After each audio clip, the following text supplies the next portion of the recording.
आज राकेश अरोड़ा जी से मुलाकात हुई कानपुर में, और आप पर्यावरण प्रहरी हैं, क्योंकि जो संरक्षण कर रहा है वो पर्यावरण प्रहरी तो है ही। तो राकेश जी ने बताया कि वो पर डे अपनी माँ के नाम पे एक वृक्ष लगाते हैं। राकेश जी, जो ये सुना है आपके मुँह से बहुत अच्छा लगा। आपने ये क्यों किया और ऐसा क्या आपको लगा कि ये काम करना चाहिए?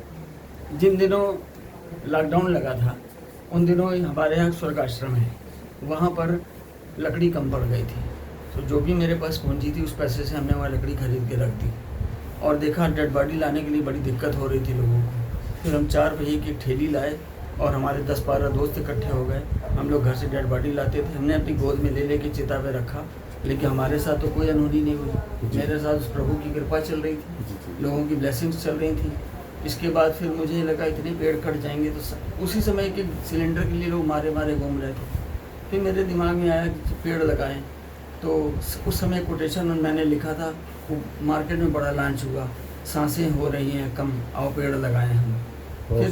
फिर मैंने एक जगह देखा कि एक गार्डन में मैं बैठा था, वहाँ उस पार्क की बाउंड्री खराब थी, उस पर मैंने मैनुअल पेंटिंग बनाई पर्यावरण संरक्षण से संबंधित। फिर हमारे यहाँ के सभासद ने उनसे कहा कि आप छुट्टियों के दिन हैं, पैसा हमसे लीजिए, यहाँ वार्ड नंबर 48 के सारे पार्कों को पेंट कर दीजिए। मेरी पूरी टीम पार्कों को सजाती रही और हम लोग खूब पौधे लगाते रहे। उन्हीं दिनों कुछ चमत्कार भी हो रहे थे मेरे साथ, प्रभु की बड़ी कृपा है, आदमी समझ नहीं पाता। तब मैंने 4 लाइनें लिखी थी कि अब मंदिर में बटे ये प्रसाद, एक पौधा और थोड़ी सी खाद, गुरुद्वारे में गूंजे ये बाणी, हर बंदा दे पौधों को पानी, मस्जिद में हो यही अजान, दरख्त लगाए हर इंसान, प्रभु यीशु की ये इच्छा, वृक्ष लगाना सबसे अच्छा। और सबसे मेरी एक गुजारिश है, पेड़ों से रखो यारी, दूर रहेगी बीमारी। वृक्ष हर समय हमारा भला सोचते हैं, और वृक्ष को एक जीवन मान लीजिए। अगर वृक्ष की टहनी से इतनी सी लकड़ी अगर निकल करके किसी कुल्हाड़ी से दोस्ती कर ले, लोहा जो है लकड़ी का दुश्मन है, तो कुल्हाड़ी में अगर लकड़ी का दस्ता ना होता तो पेड़ कटने का रास्ता ना होता। परिवार का एक आदमी अगर बगावत कर दे तो पूरा का पूरा कुटुंब बोले डूबता है। और मनुष्य का ये चोला है, जो मनुष्य का शरीर है, किसी काम नहीं आता। वृक्ष जब से पैदा होता है हरियाली से लेकर के सूखने तक, जब सूख जाता है, हम पेड़ थे छायादार जमाने के काम आए, जब हम सूखने लगे तो जलाने के काम आए। सूखने के बाद भी उसका फर्नीचर बनता है, जो वेस्टेज हो जाती है उससे हमारी बॉडी का अंतिम संस्कार होता है। मतलब वृक्ष की तारीफ के लिए क्या लिखें, शब्द ही कम पड़ जाएंगे।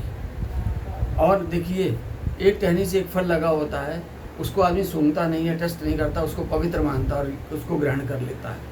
इसी प्रकार से जो भी बच्चा अपने माँ बाप के साथ रहता है, उसकी समाज में एक अलग मर्यादा होती है। जो भी अपने माँ बाप को बुढ़ापे में साथ छोड़ करके यंग होने पर साथ छोड़ देते हैं, उनकी मार्केट में एक अलग वैल्यू हो जाती है।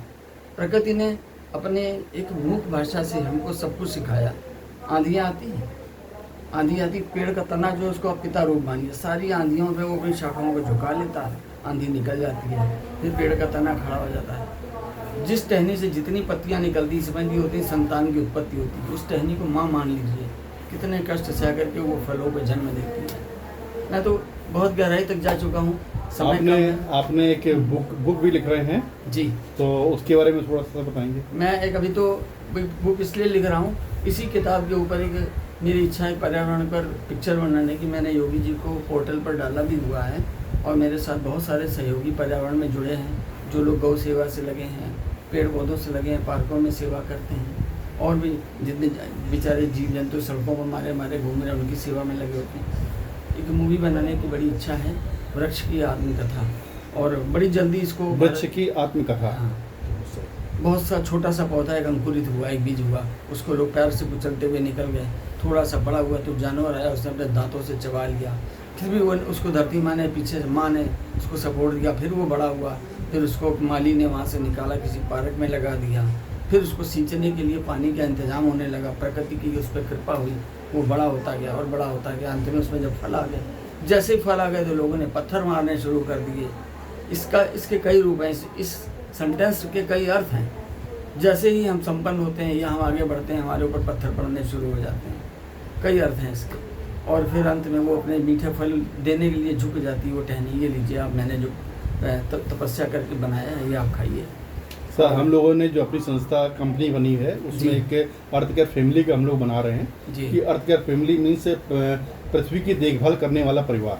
जी हाँ, मतलब पूरे वर्ल्ड में 824 करोड़ लोग हैं जी। जो पृथ्वी की किसी न किसी रूप में रक्षा कर रहे हैं, धरती माँ की जी। रक्षा कर रहे हैं जी। तो उसमें हर व्यक्ति हमारी अर्थ केयर फैमिली के सदस्य है। लेकिन रजिस्टर्ड रूप में अभी हमारे पास में सिर्फ 3200 लोग हैं और हमारी प्लानिंग है कि हम लोग पूरे विश्व को इसमें जोड़ें इस कार्य में। और 500 फॉलोअर मैंने आपको दिए, तो बहुत बहुत धन्यवाद इस विषय के लिए 500 फॉलोअर दिए। मैं राकेश अरोड़ा ऋषि कानपुर से, गोविंद नगर से, और मैं पर्यावरण के लिए समर्पित हूँ। मैं पर्यावरण पे रोज़ एक नए कोटेशन लिखता हूँ। कल भी ऐसे मन में आ रहा था क्या लिखूँ, कल मन बड़ा भारी था। तो फिर मैंने एक बात कल सोची कि एक दिन जाऊँगा चिता में गिनूँगा लकड़ियाँ कितनी पड़ी हैं। और एक वो प्लेटफार्म ऐसा है जहाँ पर कोई जात, कोई ऊंच नीच, कोई राजा, कोई फ़कीर, कुछ नहीं। वहाँ पर सबका बिस्तर एक है जी। इस चिता का जो बिस्तर है ये सबका एक है। तो मैंने कल इस पर 2-4 लाइनें लिखी, वो अभी 1-2 दिन में अपने फेसबुक पर डालूंगा, आपको भी भेजूंगा।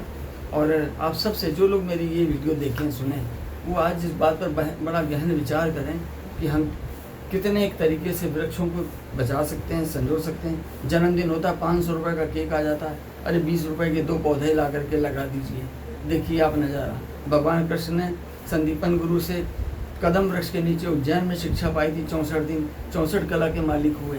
आज भी जहाँ विद्यालय हो, जिसके घर में भी आसपास बच्चों का पढ़ाई लिखाई का कोई ऐसा वातावरण हो, वहाँ पे कदम का वृक्ष लगा के देखिए, उन सारे बच्चों की नेगेटिविटी कदम का वृक्ष अपने में ऑब्जर्व कर लेगा। पीपल, बरगद, नीम, मीठी नीम और तुलसी, ऐसे करके 11-12 वृक्ष हैं। हर श्रृंगार, इनके मैं पत्तियाँ तोड़ के मैंने पाउडर बनाया है जी। घर में कूट लेते हैं और हम 1 चम्मच उसका रोज सेवन करते हैं। बहुत सही। इस समय मैं 68 क्रॉस कर रहा हूँ। अच्छा। 16 घंटे काम करता हूँ नॉन स्टॉप। 72 से आज तक मैंने छुट्टी नहीं की। जीना मरना, सुख दुख कुछ भी हो, कुछ नहीं, काम करना है, ड्यूटी विद ड्यूटी। और मेरी माता जी भी बहुत ज़्यादा पर्यावरण से जुड़ी हुई थी। पिताजी भी मेरे नेचुरलपैथी में देखते थे, लोगों का इलाज करते थे।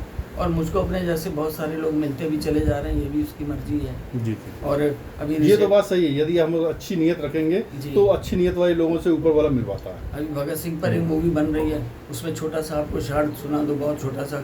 जिस समय 23 मार्च को इनको सजा होनी थी 1931 को, तो अंग्रेजों ने इनको 22 मार्च को ही मृत्यु दंड दे दिया था। 22 मार्च को संयोग से मेरा जन्मदिन होता है, जिस दिन मोदी जी ने थाली भिजवाई थी। और 22 मार्च को इनको जब वो होना था तो इन्होंने 21 मार्च को अपनी वो जो महिला ढोने वाली महिला आती थी उसको कहा कि बेबे 2 फुलके खिला दे, 2 रोटी खिला दो। वो बोली मैं छोटी जात की हूँ, तुम ऊँचे कुल के हो, मेरे हाथ की रोटी खाओगे तो तुम्हें मोक्ष नहीं मिलेगा। इन्होंने कहा जिसको माँ ने कौर नहीं खिलाया उसको मोक्ष नहीं मिलता। अगले दिन वो 2 रोटी बना के लाई, उसको नज़र आया इनमें कृष्ण कन्हई, अपने में नज़र आई यशोदा माई। उसने कहा मैंने अपनी ज़िंदगी के 7 जन्म निछावर कर दिए जो तुझे दे दे रिहाई। उसी समय आया एक हवा का गोला, वो उसके कान में बोला मेरा रंग दे बसंती चोला, मेरा रंग दे बसंती चोला, मेरा रंग दे बसंती चोला। चलिए बहुत बहुत धन्यवाद।